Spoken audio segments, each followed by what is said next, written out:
Gözlerde hasretin var, yürekler aşkınla çarpar. Sensiz dünya bizlere dar. Selam sana ey kutlu yar. With submission, faith and patience, you conveyed the noble message, brought us light through your guidance. Peace be upon you, my beloved.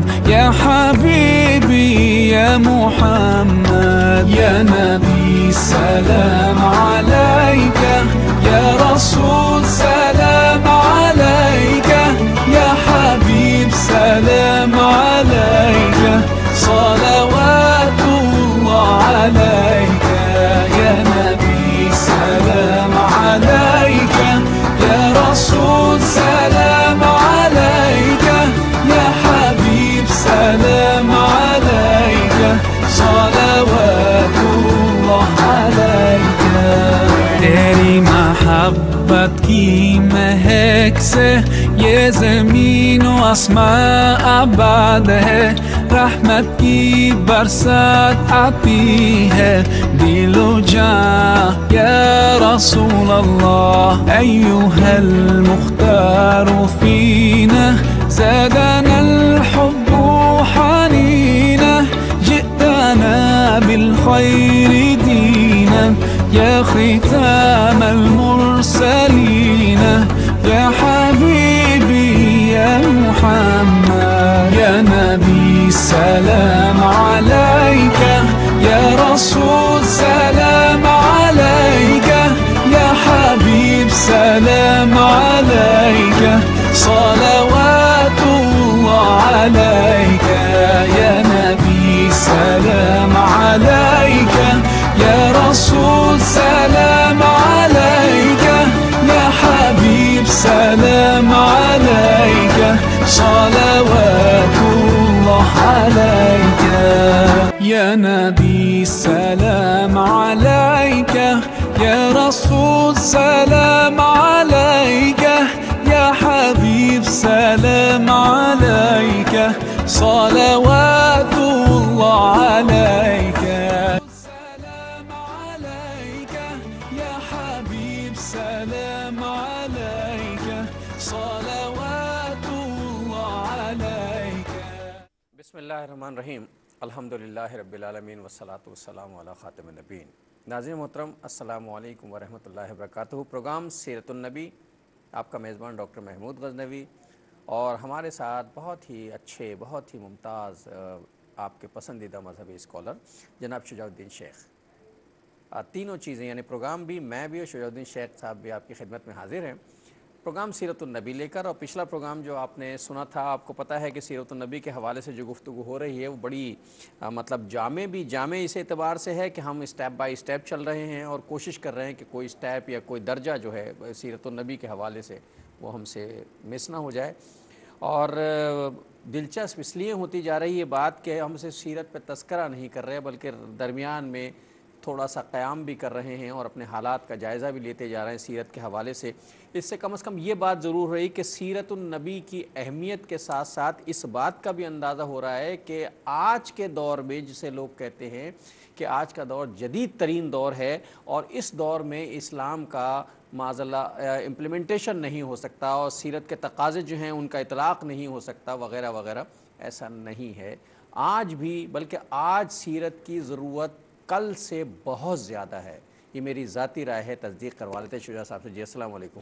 وعلیکم السلام ورحمۃ اللہ وبرکاتہ. نحمدہ ونصلی علی رسولہ الکریم. اما بعد، بسم اللہ الرحمن الرحیم. قرآن جب یہ فرماتا ہے لَقَدْ كَانَ لَكُمْ فِي رَسُولِ اللَّهِ أُسْوَةٌ حَسَنَةٌ، سورۃ العذاب آیت نمبر 21، کہ یقیناً تمہارے لیے رسول اللہ صلی اللہ علیہ وسلم کی زندگی میں بہترین نمونہ موجود ہے. اور یہ قرآن کی تعلیم قیامت تک کے لیے ہے.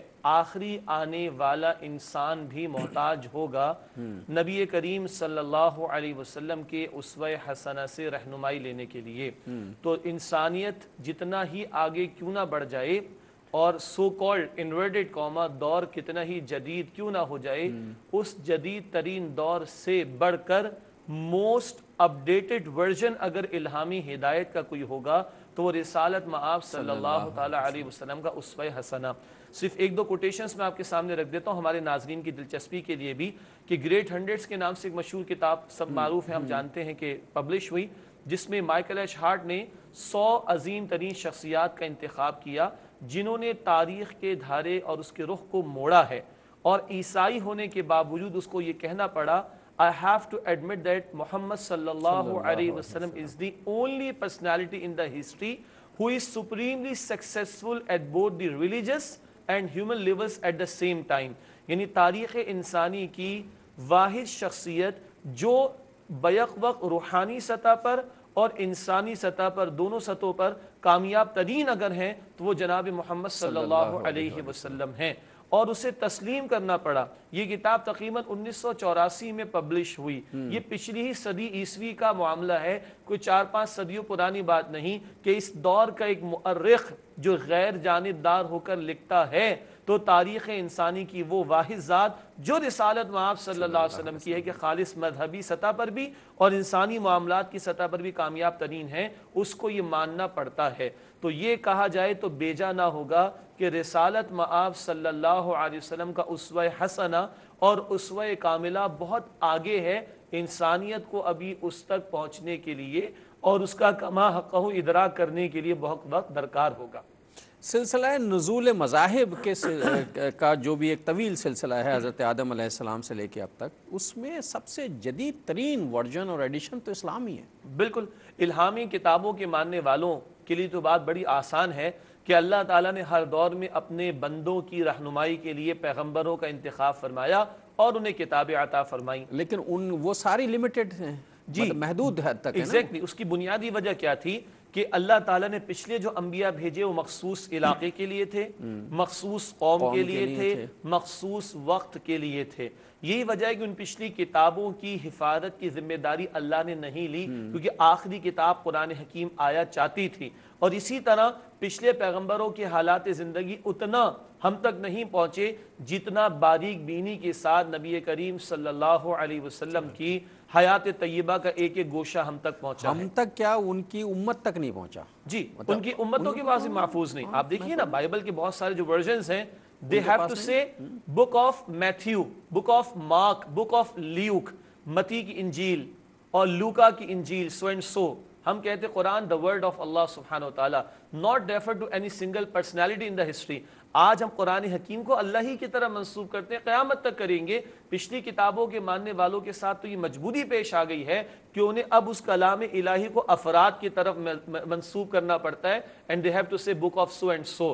ہم کہتے قرآن is the word of God، word of اللہ سبحانہ وتعالی، اور اس کے آخری پیغمبر محمد کریم صلی اللہ علیہ وسلم جن کی تعلیم کا ایک ایک گوشہ قیامت تک کے لیے ہمارے پاس محفوظ ہے۔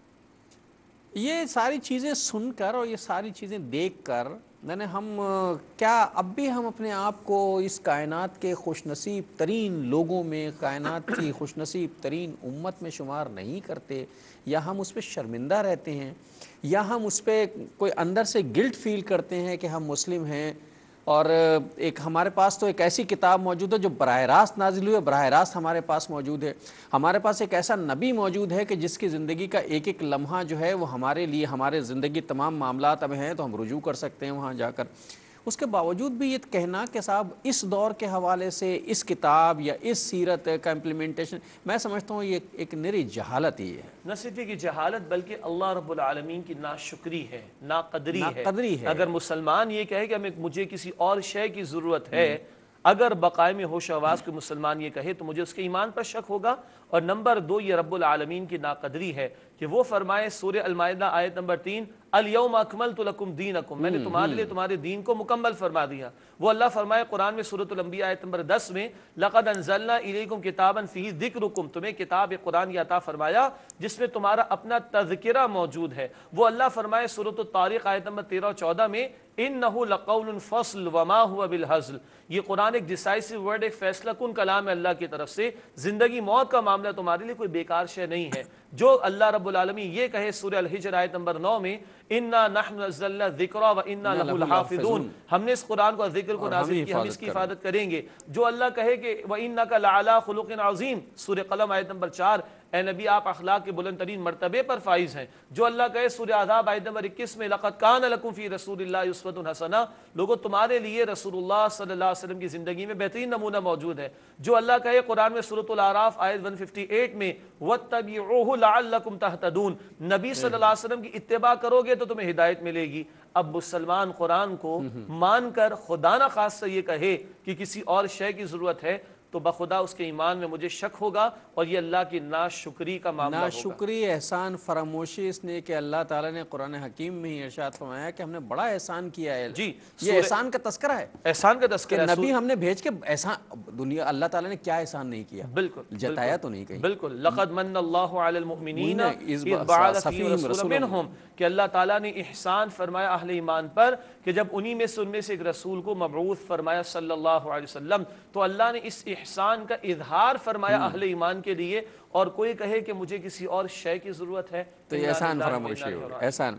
ناظرین مطلب قرآن حکیم میں اللہ تعالیٰ نے بے شمار چیزیں، مطلب کیا چیز اللہ کے احسان نہیں ہے۔ میں جو گفتگو کر رہا ہوں یہ میری گویائی، آپ جو دیکھ رہے ہیں، آپ کی بصارت، آپ جو سن رہے ہیں، آپ کی سماعت، میں جو کچھ کہہ رہا ہوں اس میں وہ جو بولتی ہوئی زبان، یہ ساری چیزیں جو ہیں، آتی جاتی سانسیں اللہ کے عظیم احسان ہیں، لیکن اللہ تعالیٰ نے کہیں ان احسانوں کو جتایا نہیں ہے۔ لیکن جب اپنا پیارا نبی ہمارے درمیان بھیجا، جب ایک عظیم ترین شخصیت کو ہمارے درمیان نبی بنا کر بھیجا، تو احسان فرمایا کہ ہم نے ایک ایسا نبی بنا کر تم لوگوں پر احسان کیا ہے کہ جو ہماری آیتیں پڑھ پڑھ کر سناتا ہے، یعنی اللہ کی نشانیاں بیان کرتا ہے، آپ کے نفوس کا تزکیہ۔ اس کا مطلب یہ ہے کہ ہمارے نفوس کا تزکیہ کرنے والا، ہماری اوور ہالنگ کرنے والے اس کائنات میں صرف ایک ہی شخصیت ہے۔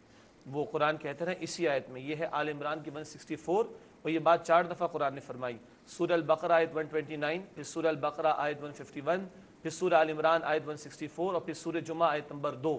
یتلو علیہم آیاتہ، تلاوت فرماتے ہیں لوگوں پر اللہ کے کلام کی آیات کی، ویزکیہم، اور لوگوں کا تزکیہ فرماتے ہیں، ویعلمہم الکتاب، کتاب کے احکام کی تعلیم و شرح کرتے ہیں، والحکمہ، انہیں حکمت و دانائی کی باتیں سکھاتے ہیں۔ اور سورہ جمعہ کے آخر کی جو آیت ہے، آیت نمبر 2 کے آخر میں فرمایا وَإِن كَانُوا مِن قَبْلُ لَفِي ضَلَالٍ مُبِينٍ، اس سے پہلے کھلی گمراہی میں تھے، قرآن کے آنے سے پہلے، رسالت مآب صلی اللہ علیہ وسلم کے آنے سے پہلے یہ کھلی گمراہی میں تھے، تو ہدایت ملی ہے تو ان کے ذریعے سے ملی ہے۔ اب اس کی کوئی ناقدری کر رہا ہے تو اپنے ایمان کی خیر منائے۔ انبیاء کرام کے جتنے بھی وظائف ہیں، تمام انبیاء کرام کے یہی وظائف تھے، ان میں سب سے اہم ترین وظائف جو ہے نبی کریم صلی اللہ علیہ وسلم کے تھے، یتلو علیہم آیاتہ کا، کہ ہم وہ آیتیں پڑھ پڑھ کر بیان کرتے ہیں۔ وَيُزَكِّيهِمْ، نفوس کا تزکیہ، تزکیے سے مراد ہماری تربیت ہے، ہماری اوور ہالنگ ہے، ہماری صفائی ہے۔ وَيُعَلِّمُهُ الْكِتَابَ وَالْحِكْمَةَ، اور علم دیتے ہیں، کتاب کا حکمت سکھاتے ہیں، حکمت کے ساتھ ہماری زندگیوں میں صفائی کا مرحلہ جو ہے وہ طے کراتے ہیں۔ اس سے بڑی نعمت نہیں ہو سکتی انسانوں پر اللہ تعالیٰ کی۔ چلیے آگے چلتے ہیں۔ اچھا، ایک مرحلہ ایسا آیا ہے، ہم جس ترتیب سے آ رہے ہیں اس ترتیب میں اب یہ جو اگلا مرحلہ آیا ہے، ہم وہاں تک آگے کہ حجر اسود جو ہے نصب کر دیا گیا، اور ایک بہت بڑا ایک ایسا سلسلہ رک گیا جو شاید اگر اس وقت شروع ہو جاتا تو آج تک جاری رہتا ہے، قتل و غارت، خونی سلسلہ، ایک خونی تصادم جو ہے وہ ختم ہو گیا۔ اس کے بعد جو مرحلہ آیا ہے وہ ذرا سا ایک ٹرننگ پوائنٹ ہے، اور وہاں سے یہ ہو رہا ہے کہ حضور صلی اللہ علیہ وسلم جو ہیں خلوت نشینی کے دور کا آغاز ہو رہا ہے۔ آپ ایک غار میں جا رہے ہیں وقت، میں چاہوں گا کہ ذرا وہ ساری صورتحال جانتے ہیں، حضرات، خواتین و حضرات کو بہت سی چیزیں پتہ ہیں، لیکن اس حوالے سے ہم چاہتے ہیں کہ ایک خاص گفتگو جو ہے وہ سیرت کے حوالے سے ہونی چاہیے۔ جی دیکھیے، بسم اللہ الرحمن الرحیم، 35 برس کی عمر تک ہم مطالعے کے اعتبار سے پہنچے ہیں عمر شریف کی، تو وہ خانہ کعبہ کی از سر نو تعمیر کا معاملہ، پھر اس میں حجر اسود کے نصب کیے جانے کا معاملہ، آپ کی ذات بابرکات پر لوگوں کے اعتماد کا معاملہ، آپ کی کردار کی گواہی کا معاملہ، لوگوں کے اعتراف کا معاملہ، یہ سب کچھ ہمارے سامنے آ گیا۔ اب 36 برس اور اس کے بعد کا دور ہے، کم و بیش یہی عمر ہمارے سیرت نگاروں نے بیان فرمائی ہے کہ جب آپ صلی اللہ علیہ وسلم نے خلوت نشینی اختیار کی، خلوت کہتے ہیں تنہائی کو، اور خلوت نشینی تنہائی اختیار کرنے کے لیے آپ صلی اللہ علیہ وسلم نے مکہ مکرمہ سے کچھ دور، 2-3 میل دور، غار حرا کا انتخاب فرمایا ہے، اور یہ وہ پہلو ہے رسالت مآب صلی اللہ علیہ وسلم کی حیات طیبہ کا، جہاں کچھ لوگوں اور معاشرے سے کٹ کر تبتل کی کیفیت دکھائی دیتی ہے۔ یہ لفظ تبتل قرآن نے سورۃ المزمل میں استعمال کیا، وَتَبَتَّلْ إِلَيْهِ تَبْتِيلًا، اے نبی علیہ السلام لوگوں سے ذرا کٹ کر، ہٹ کر ایک اللہ کی طرف ہو رہی ہے۔ وہ سورہ مزمل تو آغاز وحی کے بعد کا دور ہے، لیکن یہ جو کیفیت ہے اس کو تبتل کہا جا سکتا ہے، اس معنی میں کہ ذرا زندگی کے منجدھار سے کچھ علیحدہ ہو کر، لوگوں کے معاملات سے کچھ کٹ کر تنہائی اختیار کرنا۔ اسی کو ہمارے سیرت نگاروں نے اور علماء کرام نے رسالت مآب صلی اللہ علیہ وسلم کی عبادت سے تعبیر کیا ہے کہ وہ عبادت کیا تھی، وہ غور و فکر تھا اس تنہائی میں، وہ تفکر تھا اور تلاش تھی۔ کس چیز کی تلاش تھی؟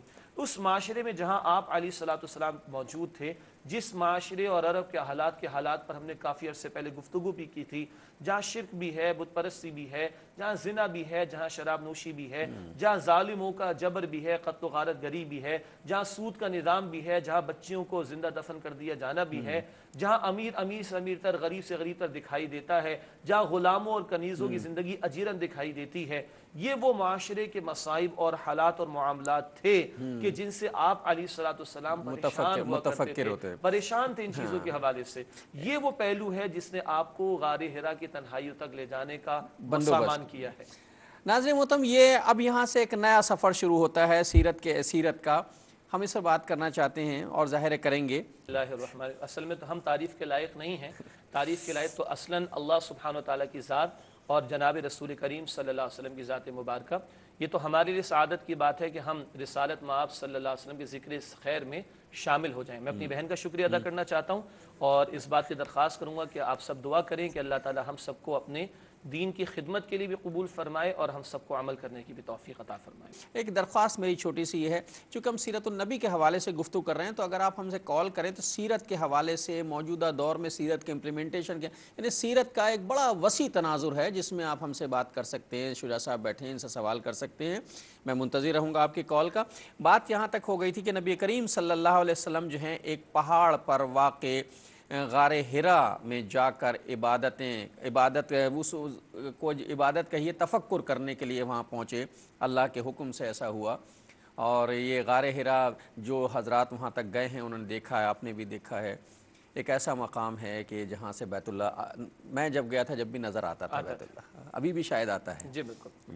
تو بسم اللہ الرحمن الرحیم، بات ہم نے بریک سے پہلے یہ کی تھی کہ یہ خلوت نشینی، یہ تنہائی کا اختیار کیا جانا آخر کیوں؟ میں نے ذکر کیا کہ اس وقت جو معاشرے کے حالات تھے اور جو افراتفری کا عالم تھا، جو بگاڑ تھا، جو جاہلیت کی رسومات تھیں اور جو معاشی معاشرتی سیاسی سطح پر بگاڑ اس معاشرے کے اندر موجود تھا، اس کی فکر تھی رسالت مآب صلی اللہ تعالیٰ علیہ وسلم کو جو آپ کو تنہائی کی طرف لے گئی۔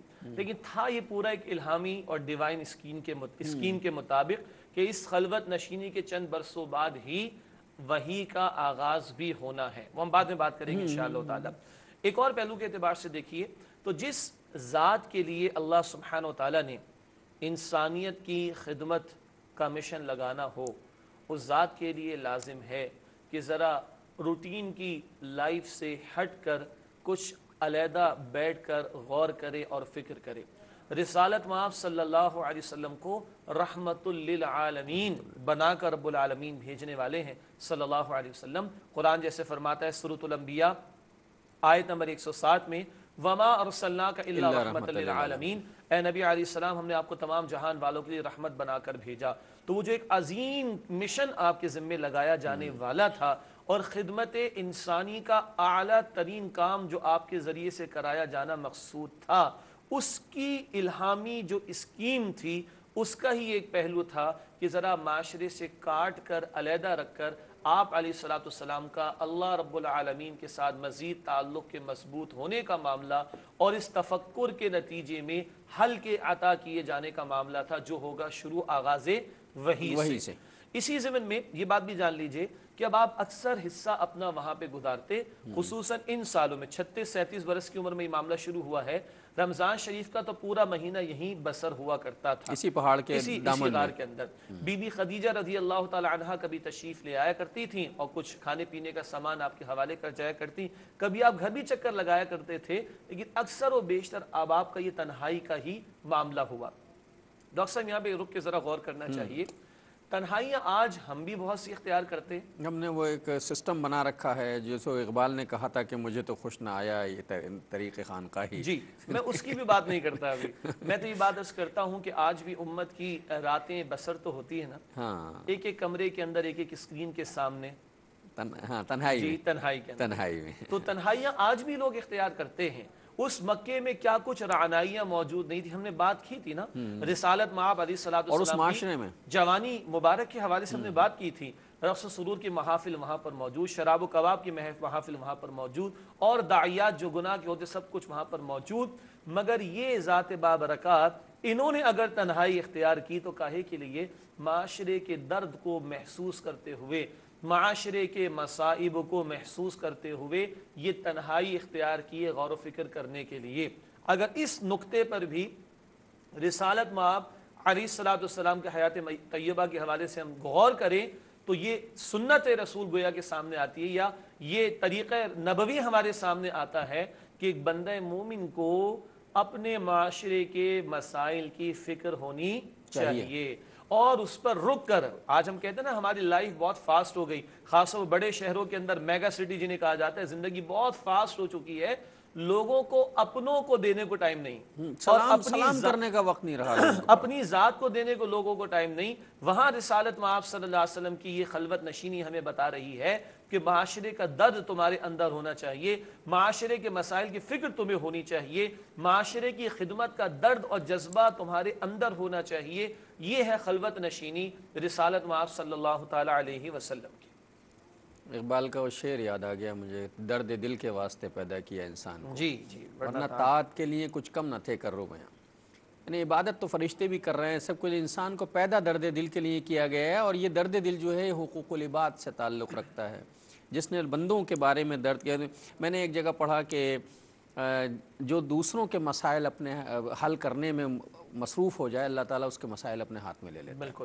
حدیث شریف بخاری میں نبی علیہ الصلوۃ والسلام نے فرمایا بندہ جب تک اپنے بھائی کی حاجت کو پورا کرنے میں لگا رہتا ہے تب تک اللہ سبحانہ و تعالیٰ ایسے بندے کی حاجت کو پورا کرنے میں لگا رہتا ہے. سبحان اللہ. اب یہ دیکھیے یہ حدیث مبارکہ ہے اور اس کا مفہوم بھی آپ سمجھ گئے ہیں. یہاں جو ہے یہ ہماری معاشرتی صورتحال کے حوالے سے اس سے زیادہ اچھا پیغام کچھ نہیں ہو سکتا. اگر ہم سب مل کر ایک دوسرے کی حاجت روائی میں لگ جائیں اور یہ بھول جائیں کہ ہمارا کیا ہوگا, تو ہم لوگوں کی حاجت روائی میں رکھ جائیں تو کائنات کا جو سب سے بڑا حاجت روا ہے وہ ہماری حاجتیں غیب سے پوری کرنا شروع کر دے گا. نبی کریم صلی اللہ علیہ وسلم جو ہیں اس پورے معاشرے کی گہما گہمی سے نکل کر ایک پہاڑ کے ایک غار میں, اور وہ غار بھی اتنا چھوٹا سا ہے جہاں آپ قیام فرمایا کرتے تھے, حاجی حضرات جو ہیں وہاں جاتے ہیں زیارت کرنے کے لیے, دیکھتے ہیں وہاں جا کر اپنا وقت گزار رہے ہیں. گھر سے فاصلہ بھی بہت دور تھا جی, اور پیدل کا سفر پیدل بھی ہے, کا سفر, اور اس وقت اس طرح کی آبادی تو نہیں تھی کہ تمام جنگل پڑا ہوا تھا, اور وہ اس پہاڑ پہ چڑھنا اور جو بلندی ہے اس سے اندازہ ہوتا کہ چڑھا کیسے جاتا ہوگا اس پر, اور پھر وہاں قیام فرمانا, اس پہ قیام فرمانا, اور پھر ہو کا عالم, بالکل یعنی ایک وحشت سی برستی ہوگی. بالکل. اس تنہائی کے اندر اللہ کے ساتھ تعلق لگانے کی بات. ایک اور پہلو اس میں ہمیں سمجھ آتا ہے, اس معاشرے میں سردار بھی موجود ہیں, اس معاشرے میں مالدار بھی موجود ہیں, اس معاشرے کے اندر صاحب اثر لوگ بھی موجود ہیں, اس معاشرے کے کرتا دھرتا لوگ بھی موجود ہیں, لیکن معاشرہ تباہی کا شکار تھا, معاشرہ افراتفری کا شکار تھا. معلوم ہوا کہ اس معاشرے کے افراد میں جہاں صاحب ثروت بھی ہیں, صاحب اقتدار بھی ہیں, صاحب اثر لوگ بھی ہیں, صاحب حیثیت لوگ بھی ہیں, ان کے بس میں نہیں تھا اس معاشرے کے مسائل کو حل کرنا. تو اللہ کے رسول علیہ الصلوۃ والسلام اللہ کی طرف متوجہ ہو رہے ہیں تنہائی میں جا کر. یہ خود ایک اعلان ہے کہ معاشرے کے مسائل کا اصل حل عقل انسانی نہیں دے سکتی, وہ وحی الہی دے سکتی ہے, وہ تعلیم الہی دے سکتی ہے.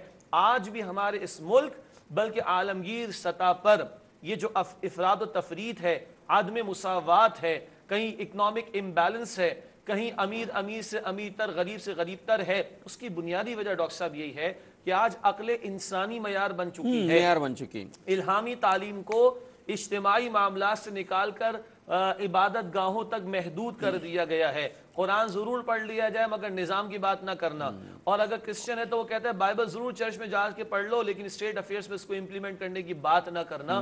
آج اس انسانیت کے اجتماعی معاملات کی بہت بنیادی وجہ یہی ہے کہ الہامی تعلیمات کو کنفائنڈ کر دیا گیا ہے، محدود کر دیا گیا ہے چند عبادت گاہوں تک، اور اللہ کے رسول یہ خلوت نشین اختیار کر کے، توجہ اللہ کر کے، رجوع اللہ کر کے، اللہ کے حضور پیش ہو کر ہمیں یہ بتا رہے ہیں کہ تمہیں اپنے معاملات کا اگر حل چاہیے ہو تو تمہیں رب کی طرف رجوع کرنا ہوگا، رب کی عطا کی طرف رجوع کرنا ہوگا، رب کی تعلیم کی طرف رجوع کرنا ہوگا۔ ایک انگریز مفکر نے کہا کہ آج ہم نے بڑی ترقی کر لی ہے، بڑی ٹیکنالوجی ہم نے دریافت کر لی ہے، وہ کہتے ہیں ہم نے ہواؤں میں اڑنا سیکھ لیا، ہم نے پرندوں کی طرح اڑنا سیکھ لیا، ہم نے بڑے بڑے جہاز بنا لیے، ہم نے سمندر کی تہ میں جا کر مچھلیوں کی طرح تیرنا سیکھ لیا، ہم نے سب میرینز، ہم نے آبدوزیں بنا لی، اوپر اڑنا بھی سیکھ لیا پرندوں کی طرح، نیچے تیرنا بھی سیکھ لیا مچھلیوں کی طرح، مگر زمین پر انسان بن کر ہم نہیں رہ سکے، ہمیں رہنا نہیں آ سکا کہ انسان کو زندگی زمین پر کیسے بسر کرنی چاہیے۔ انسان کو انسان بنانے والی شے وہ الہامی تعلیم ہے، انسانوں کے معاملات کا حل عطا کرنے والی حقیقی شے وہ الہامی تعلیم ہے۔ یہ خلوت نشین اختیار کر کے بھی گویا نبی کریم صلی اللہ علیہ وسلم اس طرف اس انسانیت کو متوجہ فرما رہے ہیں۔ ناظرین محترم، یہ بڑی اب یہاں سے جو ہے ایک نیا آغاز ہوتا ہے۔ یہ دیکھیے خلوت ہمارے ہاں ہوتا یہ ہے جیسا کہ شجاع صاحب نے فرمایا کہ ہم چاہے کسی مذہب سے ملت سے تعلق رکھتے ہیں، ہمارے یہاں ایک عجیب طریقہ ہے اور ہم نے مسلمانوں نے بھی اختیار کیا۔ زندگی کے جب پیچیدہ مسائل شروع ہو جائیں، وہ معاشی مسائل ہوں، وہ سماجی مسائل ہوں، وہ ہمارے زندگی کے نجی مسائل ہوں، نفسیاتی مسائل ہوں، تو ہم اس پر تھنک ٹینک بٹھاتے ہیں، اور تھنک ٹینک وہ ہوتا ہے جس کی عقل یہاں سے شروع ہوتی ہے اور یہاں آ کے ختم ہو جاتی ہے، چند سینٹی میٹر کی عقل بھی نہیں ہوتی۔ وہ سوچتے ہیں، فیصلے کرتے ہیں، رزلٹ بناتے ہیں، امپلیمنٹیشن کرتے ہیں، اور پھر کچھ ہی دن کے بعد وہ اپنی ناکامی و شکست کا اعتراف بھی کرتے ہیں۔ لیکن اصل تھنک ٹینک کہاں ہے، وہ کہاں جانا چاہیے اور کس سے ہمیں رجوع کرنا چاہیے، پوچھنا چاہیے، یہ مرحلہ وہاں کا ہے۔ بسم اللہ الرحمن الرحیم۔ ظاہری بات ہے ہم میں سے ہر مسلمان کی یہ تمنا ہوگی۔ اس میں چند بنیادی باتیں ہیں۔ پہلی بات تو اس بات کی خواہش یقین کے ساتھ دل میں ہو، دوسری بات اللہ سبحانہ و تعالیٰ سے دعا کا معاملہ، تیسری بات درود شریف کی کثرت کا معاملہ، یہ بہت قیمتی بات ہے، چوتھی بات اللہ کے رسول علیہ السلام کی سیرت سے جڑنا اور جڑے رہنا، نسبت قائم ہو۔ تو اللہ کی ذات سے امید ہے کہ انشاءاللہ میسر آئے گی یہ بات، اور سب سے بڑا دیدار تو حوض کوثر پہ ہوگا، جامع کوثر کے ملنے پر انشاءاللہ، اور اس سے بڑی بات ہوگی کہ جنت میں اللہ کے حبیب صلی اللہ علیہ وسلم کا ساتھ ہمیں میسر آ جائے۔ اس پر ایک حدیث سنائی دیتا ہوں، جامع ترمذی کی روایت، نبی علیہ السلام نے فرمایا کہ من احب سنتی فقد احبنی ومن احبنی کان معی فی الجنہ، جس نے میری سنت، میرے راستے، میرے طریقے سے محبت کی، یقیناً اس نے مجھ سے محبت کی، اور جس نے مجھ سے محبت کی وہ میرے ساتھ جنت میں ہوگا۔ اللہ ہمیں اپنے حبیب مکرم صلی اللہ علیہ وسلم کا دیدار بھی اور ان کا ساتھ بھی عطا فرمائے۔ آمین۔ تو میری بہن آپ نے سن لیا، اور تمام خواتین و حضرات، ان سب سے ایک کام تو ہم کر ہی سکتے ہیں نا زندگی میں، اور اس کے اثرات ضرور ہوں گے، اور آپ دیکھیے، تجربہ کر کے دیکھیے، نبی کریم صلی اللہ علیہ وآلہ وسلم کی بارگاہ میں ہر نماز کے بعد کچھ مقدار مقرر کریں درود پاک کا تحفہ بھیجنے کی روزانہ کے حساب سے، اور خاص طور پر جمعۃ المبارک میں، تو انشاءاللہ اللہ تعالیٰ جو ہے وہ ہمیں نبی کریم صلی اللہ علیہ وسلم کی محبت اور اس میں اضافہ جو ہے وہ نصیب فرمائے گا۔ اور میری بہن مسز انور، آپ کے لیے بھی شجاع صاحب کے جو مشورے ہیں، چار جو نکات بیان کیے ہیں، میرے لیے بھی ہیں، آپ کے لیے بھی ہیں۔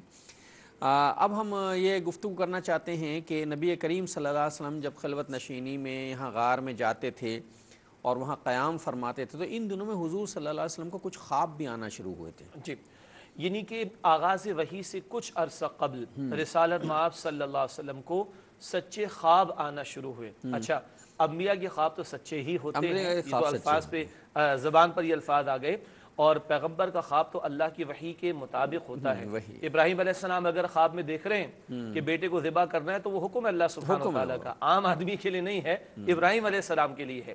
تو رسالت مآب صلی اللہ علیہ وسلم کی احادیث میں ہمیں تفصیل ملتی ہے کہ آغاز وحی سے قبل آپ کو سچے خواب آنا شروع ہوئے، اور جو کچھ آپ کو خواب میں دکھایا جاتا بالکل ایگزیکٹلی اسی طرح آپ ظاہر و موجود میں ایسا ہوتا ہوا دیکھتے تھے۔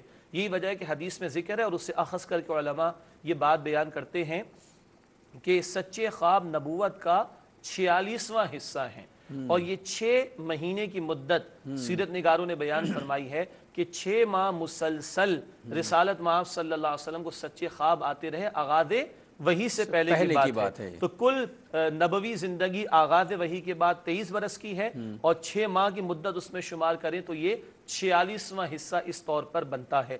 تو یہ گویا کہ علامت تھی کہ اب آغاز وحی کا معاملہ شروع ہوا چاہتا ہے، یعنی یہ الہامی اسکیم ہے نا، پوری ڈیوائن اسکیم ہے، درجہ بدرجہ آپ کی حیات طیبہ آگے بڑھ رہی ہے، اور آئندہ کے آنے والے حالات کے لیے آپ صلی اللہ علیہ وسلم کو الہامی اسکیم کے مطابق گویا کہ تیار کرایا جا رہا ہے۔ تو اب 6 ماہ کم و بیش سچے خوابوں کا آنا، اور جو کچھ خواب میں آپ علیہ السلام کو دکھایا گیا وہی دن کی روشنی میں آپ کے سامنے ہوتا ہوا نظر آتا ہے۔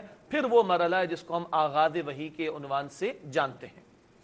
اچھا، میرا خیال ہے آغاز وحی کے بعد کے جو صورتحال ہے وہ تو بڑی تفصیلی ہے، لیکن ہم آغاز وحی کا آغاز اس پروگرام میں کر دیتے ہیں۔ بالکل کر دیتے ہیں انشاءاللہ۔ مطلب آغاز وحی ہے، وہ کیا کیفیت، میں تو اس کے بارے میں سوچتا ہوں کبھی کہ وہ غار ہوگا چھوٹا سا، اور وہ اندھیرا ہوگا، اس زمانے لائٹ وائٹ تو تھی نہیں، تاریکی ہوگی، اس رات میں تو حرم بھی نظر نہیں آتا وہاں سے، اور اس وقت جو ہے خواب بھی آ رہے ہیں، اور خواب سے کیفیت ایک فضا بن گئی ہے پوری۔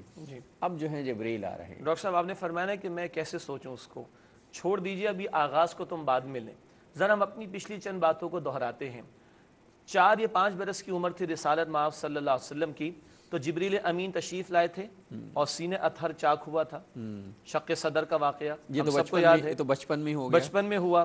وہ قلب محمدی کیا ہوگا صلی اللہ علیہ وسلم، جسے رب العالمین نے نزول قرآن کے لیے تیار کیا ہوگا۔ کیوں کہ نزول قرآن کی کیفیت کو ذرا تھوڑا سا سمجھنے کی ہم کوشش تو کریں۔ قرآن کہتا ہے سورۃ الحشر آیت نمبر 21 میں، لو انزلنا هذا القرآن على جبل لرأيته خاشعا متصدعا من خشیت اللہ، اگر اس قرآن کو ہم کسی پہاڑ پر نازل کرتے تو تم دیکھتے کہ وہ اللہ کی خشیت سے دب جاتا، پھٹ جاتا، ریزہ ریزہ ہو جاتا۔ یہ ہے قرآن کا جلال، یہ ہے قرآن کی عظمت، یہ ہے قرآن کا وقار۔ اور ادھر ہے قلب محمدی صلی اللہ علیہ وسلم، جسے رب العالمین نے تیار کیا ہے اس نے بھاری کلام کے نزول کے لیے۔ بچپن سے ہو رہا ہے، میں نے کہا نا الہامی اسکیم، ڈیوائن اسکیم چل رہی ہے نا، بچپن سے اس قلب اطہر کو تیار کیا گیا۔ اب آئیے جبریل علیہ السلام کی طرف۔ جبریل علیہ السلام کے بارے میں بخاری شریف کی روایت ہے، نبی علیہ السلام فرماتے ہیں میں نے 2 مرتبہ جبرائیل کو علیہ السلام جبرائیل کی اصل شکل میں دیکھا، وہ زمین و آسمان کے افق پر پھیلے ہوئے تھے، اور جبرائیل کے 600 پر ہیں۔ ایک منٹ ذرا، میں یہ شجاع صاحب آپ کو مفتی صاحب سمجھتے ہیں سب؟ میں اس کی وضاحت کرنا چاہوں گا اگر آپ کی اجازت ہو۔ میں نے اسی لیے کہا جی، میں پوری دیانت کے ساتھ، یہ ہمارا اپنا ٹی وی چینل ہے کیو ٹی وی، لیکن بہرحال میں دین کا ایک ادنا طالب علم ہوں۔ ہمارے بڑے بڑے مفتیان کرام ہیں جن کو آپ لوگ سنتے بھی الحمدللہ رب العالمین، مگر میں اس لسٹ میں شامل نہیں ہوں، میں دین کا ایک ادنا طالب علم ہوں، اور اسی طالب علمی کے حوالے سے جو کچھ اللہ نے تھوڑا فہم دیا ہم آپ کے سامنے بات رکھتے ہیں۔ اچھا، بات یہ ہو رہی ہے کہ سیرت نبی کریم صلی اللہ علیہ وسلم کی سیرت پہ عام زندگی میں، روزمرہ زندگی میں اس کا امپلیمنٹیشن وہ کہتی ہے کہ وہ ایک چھوٹی سی بات تھی کہ 600 پر جبریل امین علیہ السلام کے رسول اللہ فرماتے، جبکہ عام فرشتوں کے پروں کا معاملہ سورہ فاطر کے شروع میں آتا ہے، 2، 3 یا 4 پر ہوتے ہیں، جبرائیل کے 600 پر۔ تو آغاز وحی پر طاقت کا اندازہ، جی جی جی، اور سورہ نجم میں کبھی بات کریں گے تو پھر جبرائیل کی طاقت کا ذکر بھی وہاں پر ہے علیہ السلام۔ تو آغاز کا تو آغاز انشاءاللہ اگلی مرتبہ ہی ٹھہرا، لیکن یہ میں نے کہا کہ ذرا ویژولائز تو کریں رب العالمین کا پرجلال کلام، اور رب العالمین کا کلام، اور قلب محمدی کو تیار کیا گیا صلی اللہ علیہ وسلم، اور جبریل امین جیسے طاقتور فرشتے کے ذریعے آ رہا ہو، تو کیسے آپ اور میں سمجھیں گے اس کیفیت، اس ماحول کو؟ ہماری بہن کا اتنا بڑا، اتنے بڑے امین کا کلام ایک امانت دار لے کر ایک امین پر آ رہا ہے۔ اللہ اکبر، اللہ اکبر، کتنی امانتوں کا معاملہ، امانتوں کا معاملہ کیا جمع۔ خیر بہن کی بات کرنی ہے، بہت بہت عملی سوال کہ ہم سنتوں پر عمل کرنا چاہتے ہیں، کنسسٹنٹ نہیں رہ پاتے، یعنی مستقل مزاجی نہیں رہ پاتی۔ پہلی بات تو اپریشیٹ کرنے والی کہ ہمیں یہ احساس ہے کہ ہم سے کچھ کمی رہ جاتی ہے، یہ بہت پازیٹیو بات ہے۔ دوسری بات، جتنا زیادہ رسول اللہ علیہ السلام کی محبت میں اضافہ ہوگا اتنا دل جمعی سے ان کی تعلیمات پر عمل کرنے کا جذبہ برقرار رہے گا۔ محبت کیسے بڑھے؟ ان کے حالات زندگی کا مطالعہ کریں جیسے کہ ہم کر رہے ہیں، اور امت پر ان کے کتنے احسانات ہیں، جتنا اس کا ادراک ہوگا ان کی محبت بڑھے گی، جتنا ان کی محبت بڑھے گی اتنا ان کی سیرت اور ان کے مبارک اسوہ پر عمل کرنا آسان ہوگا۔ تیسری بات، ایک ماحول بھی پیدا کرنے کی ضرورت ہے۔ ماحول میں رہ کر آدمی کے لیے عمل کرنا نسبتاً آسان ہوتا ہے۔ گھر میں ماحول بنانا، رشتہ داروں میں ماحول بنانا، جب ماحول میں ہم جڑے ہوئے ہوں گے تو کبھی میں کبھی آپ کمزور ہوں گے تو ہم ایک دوسرے کا ہاتھ تھام کر چلیں گے۔ ماحول بنانے سے عمل کرنا بھی انشاءاللہ آسان ہوگا۔ اچھا، یہ بھی ممکن ہے روزمرہ زندگی میں سیرت پر، میری ذاتی سی رائے ہے، آپ اس پہ تصدیق کیجیے گا یا اصلاح کیجیے گا میری، یہ بھی ممکن ہے کہ ہم اگر یوں ہی شروع کریں عام زندگی سے، کہتے ہیں کہ ہم تو چونکہ بہت ایسے زمانے کے ہیں کہ اگر ادھر جائیں تو محسوس ہوتا ہے کہ کوئی بڑی چینج لانے کی کوشش کر رہے ہیں، مطلب کھانا کھانے بیٹھیں تو سنت طریقے سے بسم اللہ الرحمن الرحیم کریں، پانی پیئیں تو سنت طریقے سے 3 مرتبہ میں جتنی روٹین کی چیزیں ویسے ہی کر رہے ہیں عام زندگی میں۔ صرف سوچ کی بات ہے کہ نبی علیہ السلام نے کیسے کیا ہوگا، تو پانی تو پینا ہی ہے نا، بسم اللہ پڑھ کر پیوں گا، نبی کی سنت کا اجر ملے گا مجھے انشاءاللہ، بیٹھ کر پیوں گا چونکہ حضور بیٹھ کر پیا کرتے اور تھے، پینے کے بعد الحمدللہ کہہ کے شکر ادا کروں گا۔ یہ تو سلسلہ شروع ہو گیا نا، یعنی کوئی دن ایسا نہیں ہوگا کہ میں کھانا نہ کھاتا ہوں، کوئی دن ایسا نہیں ہوگا میں پانی نہیں پیتا ہوں، کوئی دن ایسا میں سو کر نہ اٹھتا ہوں اور سوتا نہ ہوں، سوتا نہ ہوں تو کیا کر کے سونا، اور سو ہر کر اٹھوں گا موقع تو کیا پر کر کے، جو روٹین میں روزانہ کر رہے ہیں اس کی سنتوں پر تو فوراً عمل ہو سکتا یہ ہے۔ تو چھوٹی چھوٹی باتیں ہیں، اس پہ ہو سکتا ہے، مطلب اس کے لیے کسی بڑے انقلاب کی ضرورت نہیں ہے۔ لیکن یہ بات کہنے میں چھوٹی ہے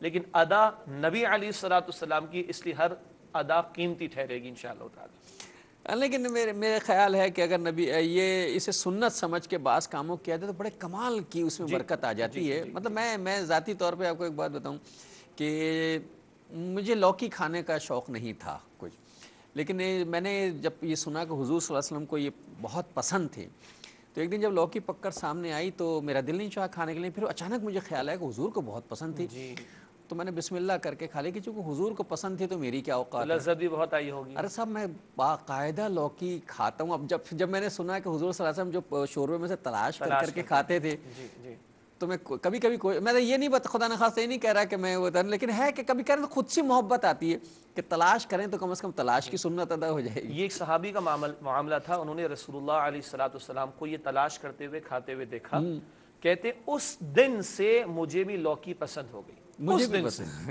اللہ تعالیٰ مجھے بھی عمل کرنے کی توفیق۔ تو بڑا مزہ آتا، آپ کر کے دیکھیے، مطلب دیکھیں نا خود اندر سے ایک آواز آئے گی کہ حضور ایسا کرتے تھے، آپ کا ہاتھ رکے گا اور آپ، اس لیے کہ ہمارا اصلاً تعلق رسالت مآب صلی اللہ علیہ وسلم سے اندر کا ہے، ہماری محبت کا مرکز وہی ہے۔ جس طرح ہم اپنے ماں باپ سے محبت کرتے ہیں کہ کبھی ہم اپنے ماں باپ کے بارے میں مطلب ایسی کوئی بات نہیں کرتے، بلکہ ہمیں محبت آتی ہے، خیال آتا ہے یار ہمارے باپ ایسے کرتے تھے، ہمارے ماں، تو رسول اللہ صلی اللہ علیہ وسلم تو ماں باپ سب سے بہت افضل ہیں ہمارے لیے۔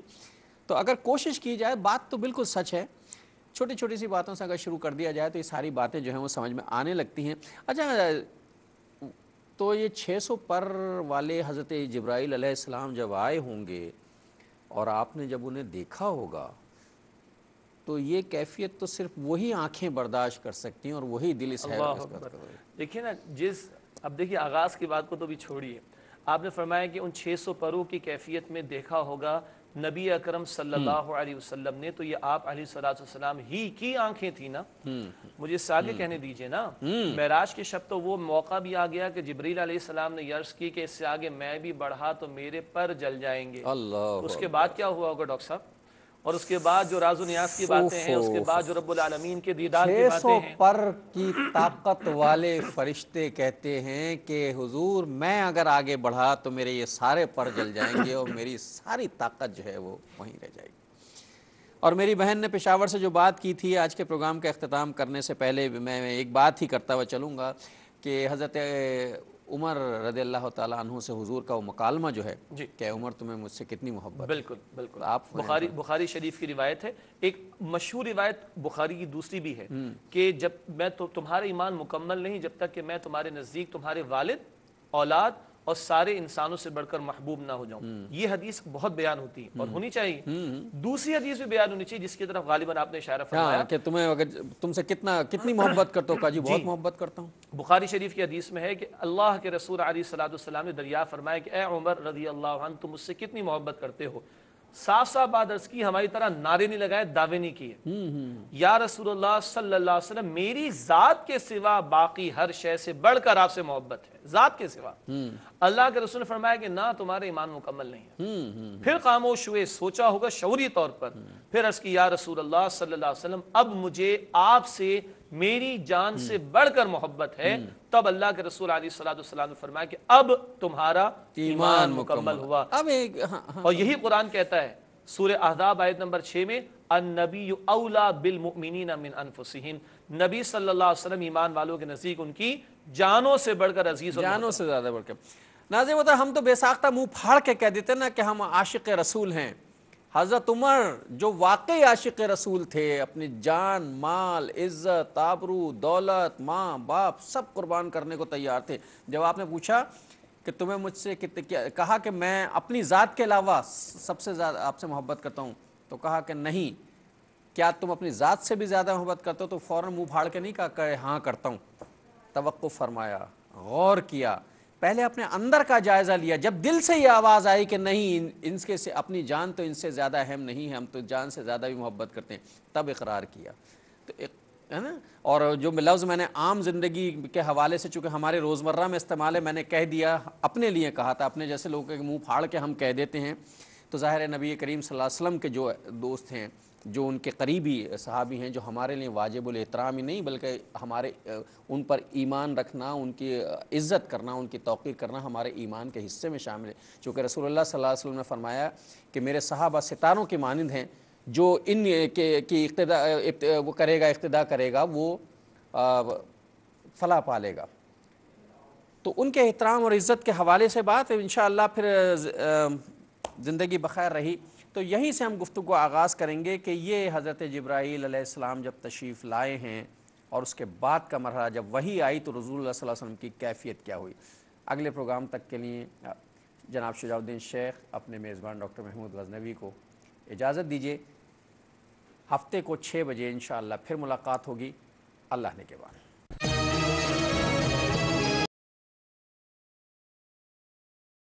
حبيبي يا محمد يا نبي سلام عليك يا رسول سلام عليك يا حبيب سلام عليك صلوات الله عليك يا نبي سلام عليك يا رسول سلام عليك يا حبيب سلام عليك صلاة